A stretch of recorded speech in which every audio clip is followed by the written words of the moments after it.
Recipe natin ngayon mga idol. Pesang bulig. Ayan o. Ang luto ko na yung bulig niya. Pesang bulig yung recipe natin ngayon.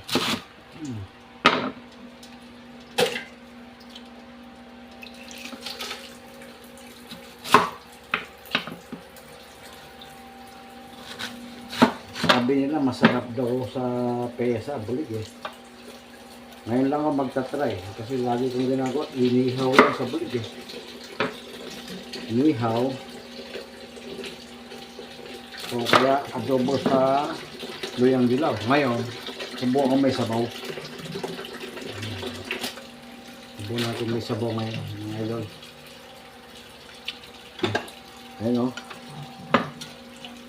Ayan o.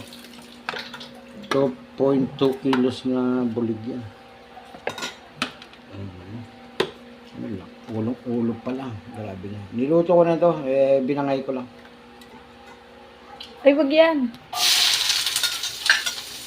Ito. Wag yan. Meron pang ano. May tuto.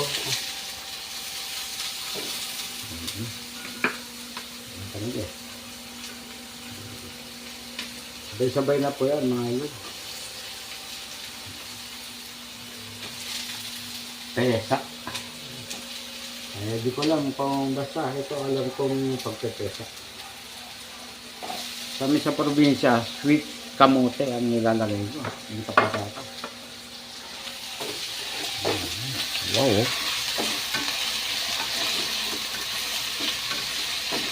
Ang talaga. Pag ako nagpepesa kasi, mga tambog-tambog lang, walang gisa-gisa.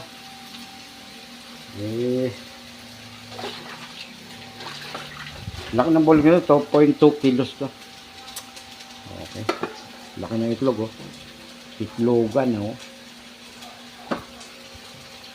Paborito ko to. Kaya lang, ngayon ko lang masusubukan. Lagi kasing adobo sa gata ang ginagawa ko.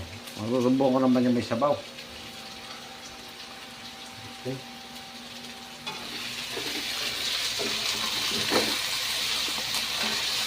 Mga idol, like na lang, share. Gusto nyo bigyan nyo naman kami na, bigyan mo ko ng star. Much better. Salamat mga idol.